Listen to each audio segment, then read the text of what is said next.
Balik dulu. Balik lagi ya.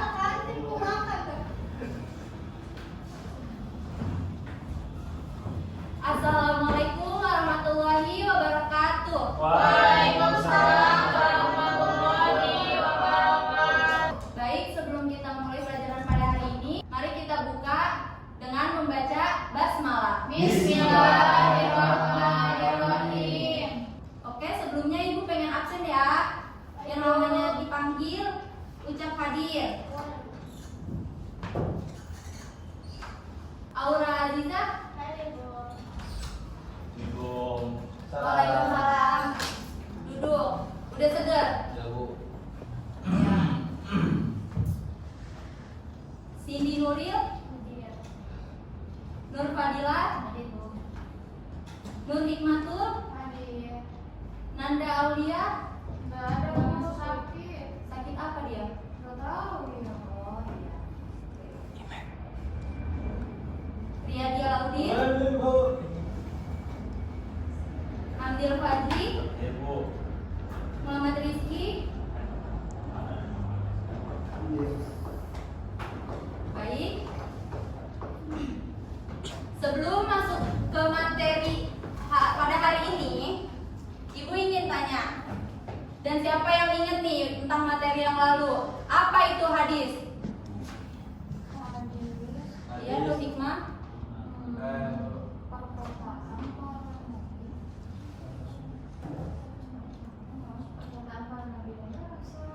Ya, bagus, baik. Riyadi?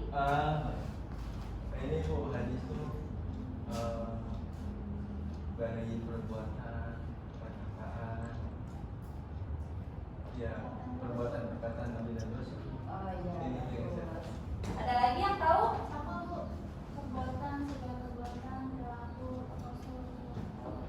Ya, bagus. Ya, bagus. Jadi, hadis itu adalah ucapan dan segala perbuatan yang dilakukan oleh Nabi Muhammad SAW. Nah, baik, pada hari ini kita akan membahas materi tentang sejarah perkembangan hadis. Baik, sebelum itu Aura Aliza, tolong dihapus papan tulisnya.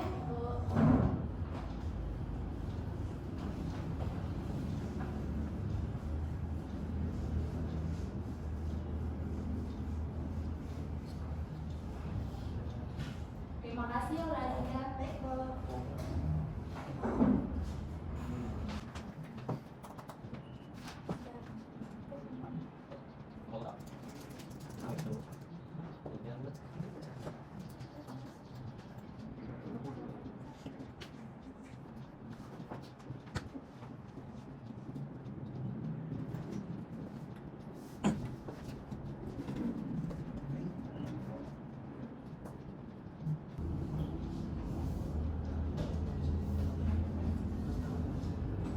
Baik.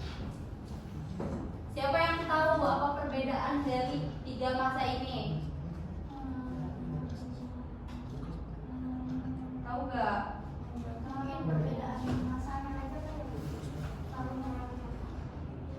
Oh, beda orang ya? Iya benar, emang beda orangnya. Kalau Muhammad itu di masa perkembangan, biasanya perkembangan yang masa yang masih awal lah gitu Bu. Nah kalau yang melakukan sini tuh udah masuk ke pertengahan. Kalau masa para sahabat tuh kayak gitu kan Bu? Iya betul, bisa dibilang seperti itu.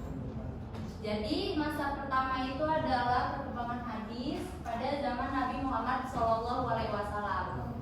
Nah, periode ini disebut Ars al-Wahyi wa Takwin, yaitu masa turunnya wahyu dan pembentukan masyarakat Islam. Jadi pertama turun hadis itu pada masa Nabi.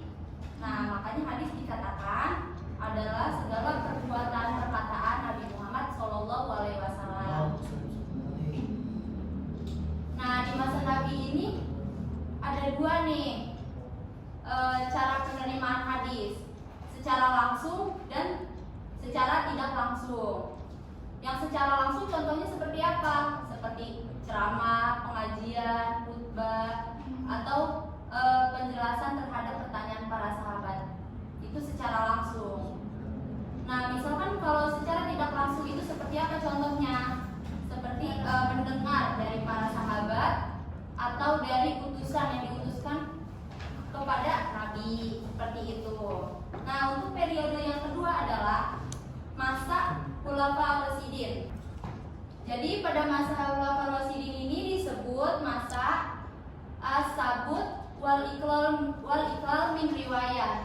dimaksud adalah masa membatasi dan menyedikitkan riwayat. Nah, kenapa ini pada masa tersebut dibatasi dalam meriwayatkan hadis? Karena biar tidak terjadi salah paham dalam meriwayatkan, makanya dibatasi gitu. Nah, selanjutnya pada masa sahabat atau masa tabi'in. Nah, disebut al-intishar wa riwayah ila al-amsal, yaitu masa berkembang dan meluasnya periwayatan hadis. Nah, pada masa tabi'in dan para sahabat ini mulai berkembang lagi nih hadis.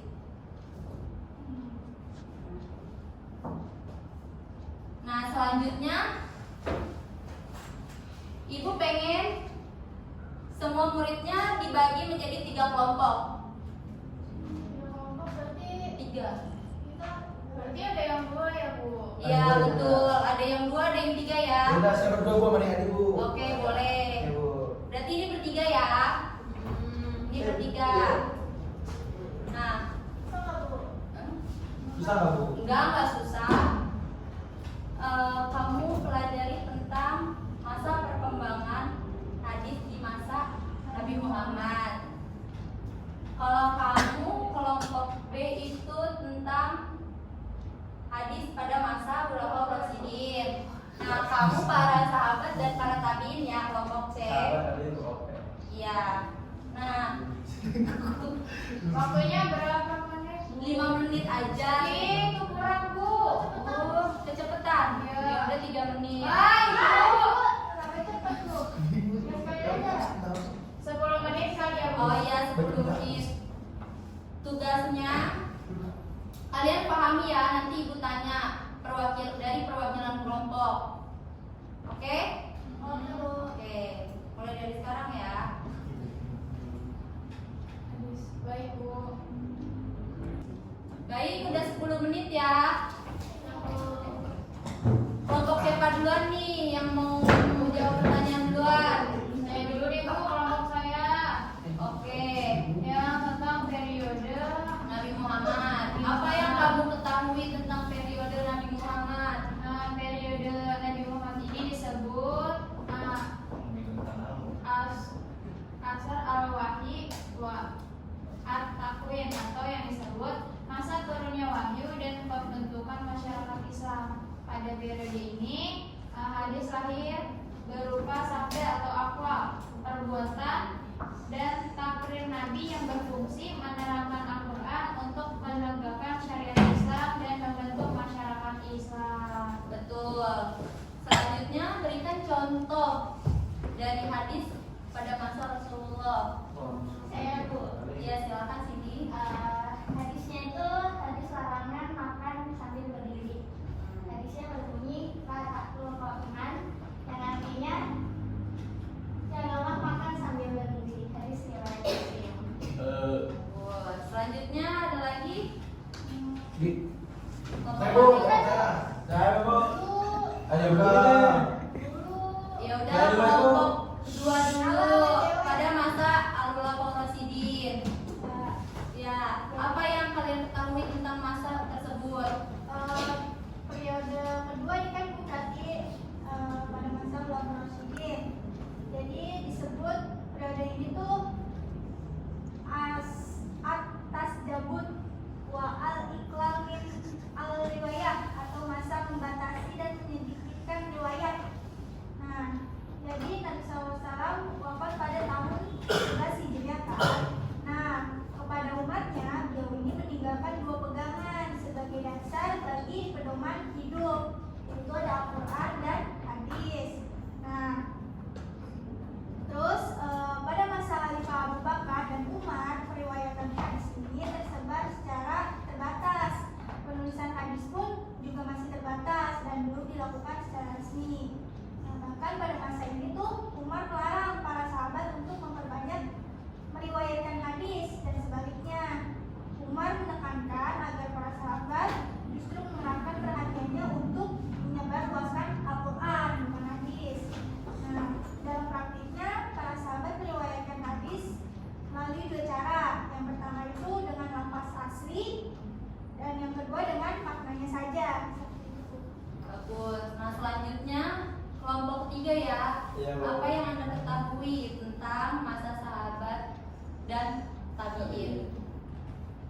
pada masa sahabat dan tabi'in. Periode ini disebut juga dengan Asr Intishar al-Riwayah ila al-Amslah, atau masa berkembang dan meluasnya periwayatan hadis. Pada masa ini daerah Islam sudah meluas, yakni ke negeri Syam, Irak, Mesir, Samarkand, bahkan pada tahun 93 Hijriah meluas sampai ke Spanyol. Hal ini bersamaan dengan berangkatnya para sahabat ke daerah-daerah tersebut, terutama dalam rangka tugas pemangku jabatan pemerintahan dan penyebaran ilmu hadis. Para sahabat kecil dan tabi'in yang ingin mengetahui hadis-hadis Nabi SAW diharuskan berangkat ke seluruh pelosok wilayah Daulah Islamiyah untuk menanyakan hadis kepada sahabat-sahabat besar yang sudah tersebar di wilayah tersebut. Dengan demikian, pada masa ini di samping tersebarnya periwayatan hadis ke pelosok-pelosok daerah Jazirah Arab, periwayatan untuk mencari hadis pun menjadi ramai. Oke, bagus. Nah, selanjutnya sebelum Ibu akhiri pertemuan pada hari ini, kalian sudah paham kan tentang sejarah perkembangan hadis? Paham nggak? Paham. Paham. Bagus. Nah, untuk selanjutnya Ibu kasih tugas untuk di rumah ya. Silakan baca. Baca doang kok, baca bukunya. Ada nggak punya buku nggak? Punya sih, cuma kehujanan kemarin. Punya aku tapi bukunya tuh sama berdua gitu. Oh ya udah nggak apa-apa. Dibaca ya. Pokoknya kalian cari tahu nih tentang periode keempat, kelima dan keenam. Ya. Tadi buat materi nanti Bu, pertemuan berikutnya. Iya, nanti bakalan Ibu tanya satu-satu. Oke Bu. Baik, sebelum Ibu tutup materi pada hari ini, apakah ada pertanyaan? Tidak ada Bu. Cukup. Bagus. Siapa ketua kelasnya? Saya. Ayo dipimpin teman-temannya membaca doa. Ayo teman-teman kita akhiri materi pada hari ini dengan membaca kafaratul majlis. Subhanallahumma wa bihamdika asyhadu an la ilaha illa anta astaghfiruka wa atubu ilaik. Baik, cukup sampai di sini. Kurang lebihnya mohon maaf. Wabillahi taufiq wal hidayah. Wassalamualaikum warahmatullahi wabarakatuh.